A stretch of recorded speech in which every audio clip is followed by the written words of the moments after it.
Demos graças ao Senhor nosso Deus. É nosso dever e nossa salvação. Na verdade, é justo e necessário, é nosso dever e salvação dar-vos graças, Senhor Deus Todo-Poderoso, etc, etc. Você já parou para pensar que na introdução à oração eucarística, no chamado prefácio da oração eucarística, essas palavras são muito significativas. É nosso dever dar graças a Deus. É nossa obrigação. Nós não estamos fazendo um favor a Deus ao adorá-lo. Deus é, por si só, digno de ser adorado. Aliás, o próprio conceito Deus já significa aquele que é digno de ser adorado. Se existe um Deus, então ele tem que ser adorado. Não há opção de não adorar a Deus, a não ser a opção do demônio. Uma opção pelo mal, rejeitar Deus totalmente. Não dá para aceitar a existência de Deus, querer ser do mesmo time que ele, mas não adorá-lo. É impossível, porque o conceito de Deus mesmo nega isso. Lembre-se que Nossa Senhora apareceu aos pastorinhos em Fátima, Portugal, em 1917. Mas no ano anterior, outubro de 1916, o anjo apareceu aos pastorinhos. O anjo de Portugal, assim ele se apresentou. E ele apareceu mostrando uma hóstia consagrada e ensinando os pastorinhos a fazer adoração ao Santíssimo Sacramento. O anjo ensinou uma oração muito bonita, que nós repetimos ainda hoje, que diz assim: Meu Deus, eu creio, adoro, espero e amo-vos. E peço-vos perdão pelos que não creem, não adoram, não esperam e não vos amam. Pediu que eles repetissem várias vezes essa oração. Eu acho bonita essa oração, porque o que o anjo estava ensinando é a fazer o ato de fé, esperança e caridade. Nós precisamos fazer esses três atos para ser salvos. A doutrina protestante diz sola fide, quer dizer, só a fé salva. A doutrina católica diz não é só a fé. Porque o apóstolo Paulo diz em Gálatas que a fé agindo pela caridade e a fé que nos leva a ter esperança em Deus. Portanto, são as três virtudes teologais. E o apóstolo Paulo diz em 1 Coríntios capítulo 13 que agora permanecem essas três coisas, mas a maior delas é a caridade. Então, por isso, nós católicos não aceitamos que seja só a fé isolada da caridade e da esperança que nos salva. São necessárias as três virtudes teologais juntas, né? Virtudes teologais quer dizer virtudes que Deus mesmo colocou em nós.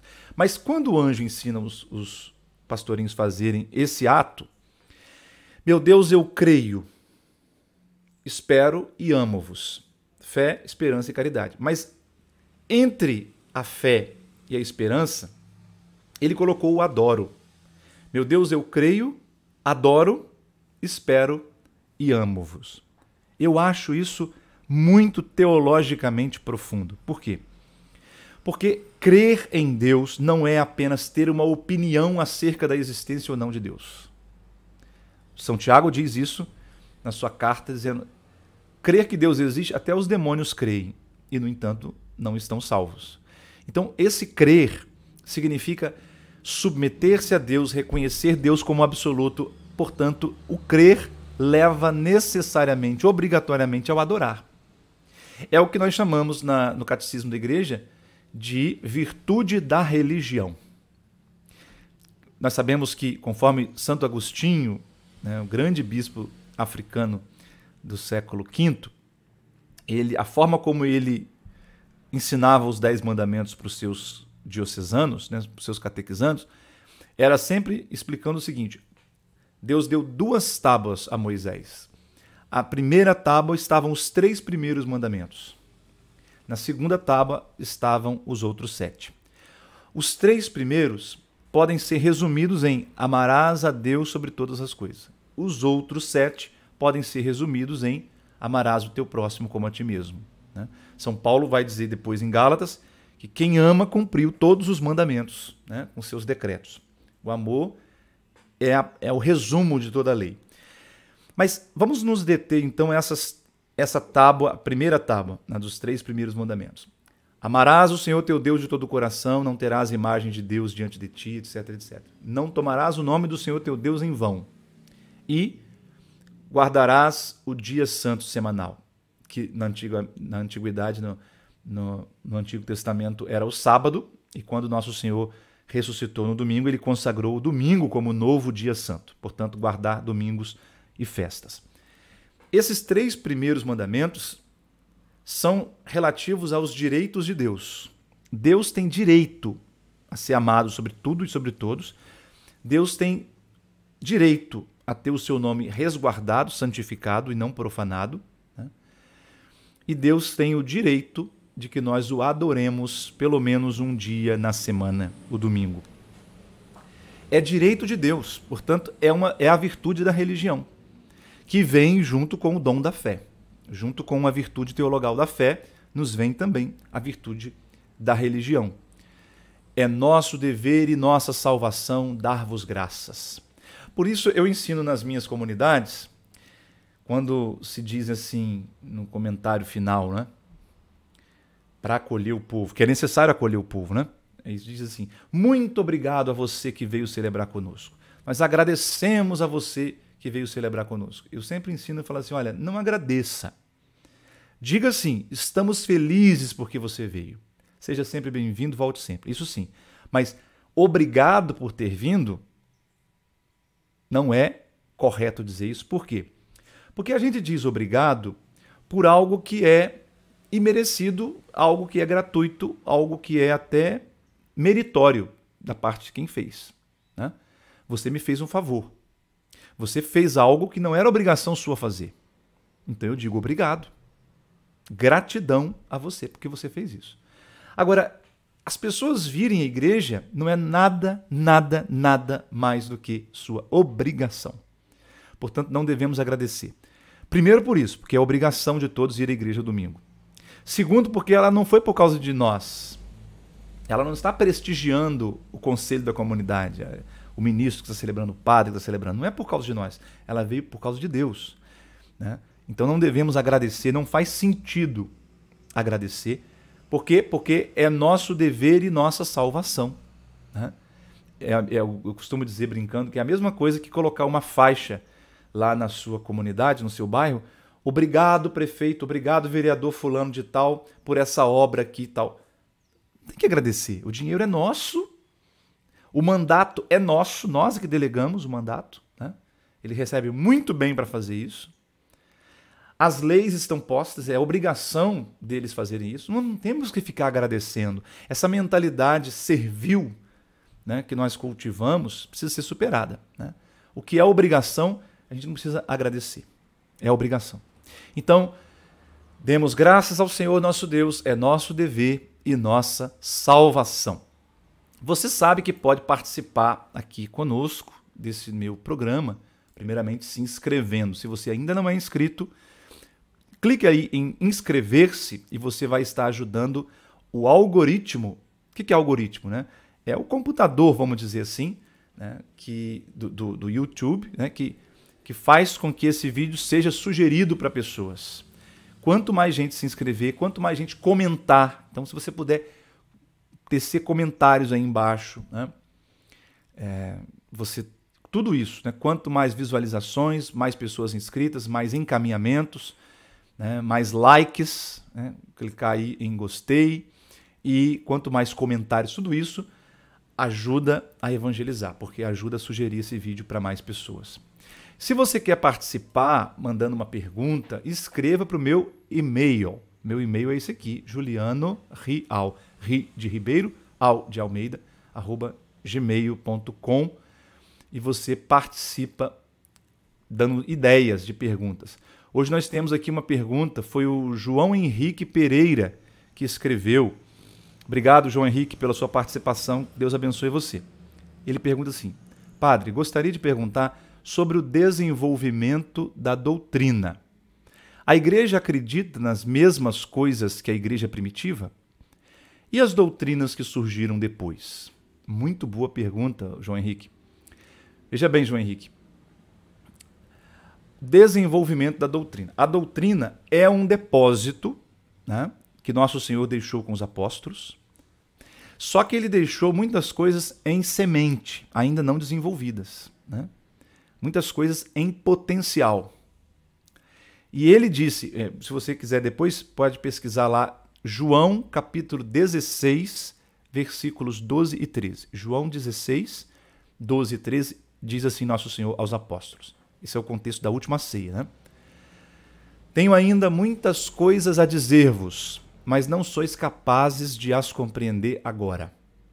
Quando, porém, vier o Espírito da verdade, ele vos conduzirá à plena verdade, pois ele não falará por si mesmo, mas dirá tudo o que tiver ouvido, e até as coisas futuras vos anunciará. Então, Jesus constitui os 12 apóstolos, né, como guardiães do depósito da fé, e por isso a igreja é apostólica. E os sucessores dos apóstolos são os bispos, aqueles que garantem que aquele depósito está guardado, as 7 chaves, não pode ser alterado. Nada pode ser acrescentado e nem retirado daquele depósito da fé. O que é o depósito da fé? Nós temos um resumo do depósito da fé no chamado símbolo da fé. Símbolo quer dizer também isso, quer dizer uma declaração que é capaz de, com poucas palavras, resumir o todo. Nós temos o símbolo apostólico, que é aquele que nós recitamos de cor quando rezamos o terço e na missa dominical. Creio em Deus Pai Todo-Poderoso, Criador do céu e da terra, e em Jesus Cristo, seu único Filho, nosso Senhor. Né? Esse é o símbolo apostólico, que vem do tempo dos apóstolos. E depois, do século IV, se desenvolveu um segundo símbolo, que é o símbolo de Niceia e Constantinopla. 2 concílios, 2 primeiros concílios ecumênicos da igreja. Niceia, no ano 325, Constantinopla, no ano 381.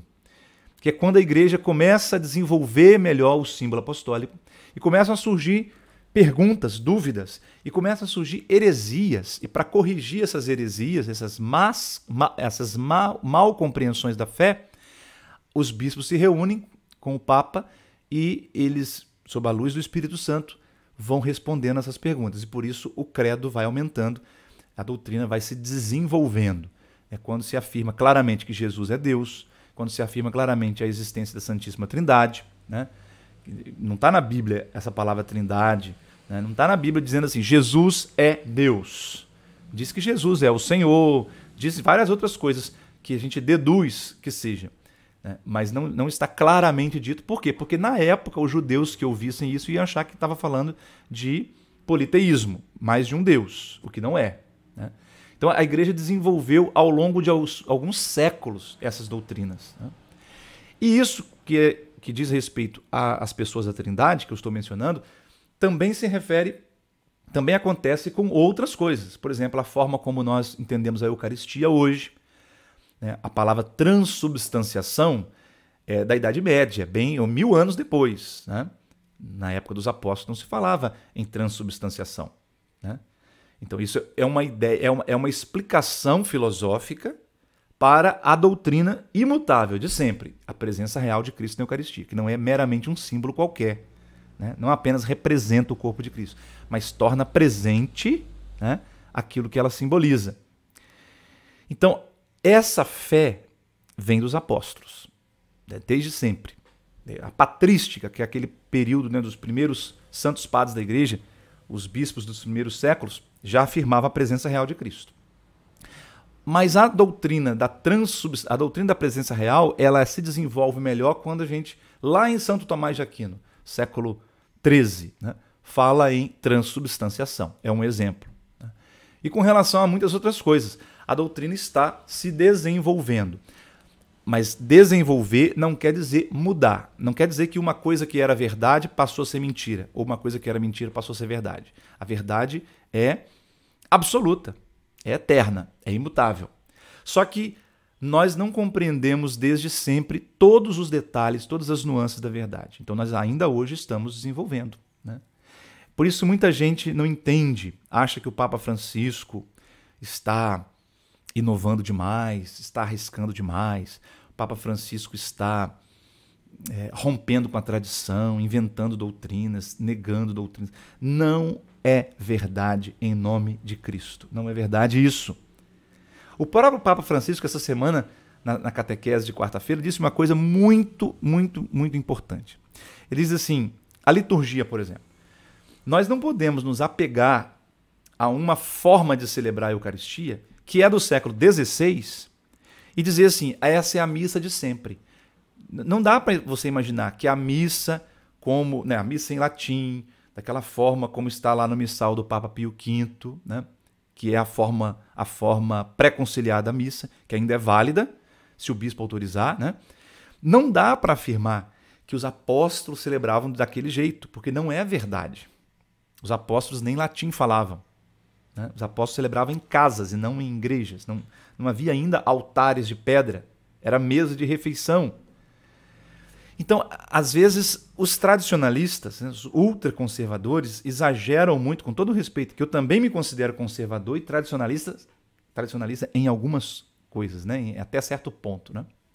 Mas a gente não pode ser obsessivo com uma época da história, achando que a doutrina avançou até ali, até o Concílio de Trento, depois não pode avançar mais. Não é verdade.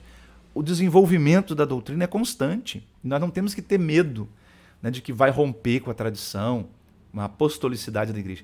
Quem tem medo de que o Papa está avançando demais e que a igreja vai se perder, está faltando confiança nessa pessoa, confiança naquilo que nosso Senhor Jesus Cristo diz lá aos apóstolos: as forças do inferno não prevalecerão sobre a minha igreja, contra a minha igreja, essa igreja que eu construo sobre esta pedra que é Simão Pedro. Nós confiamos nisso, então nós estamos tranquilos.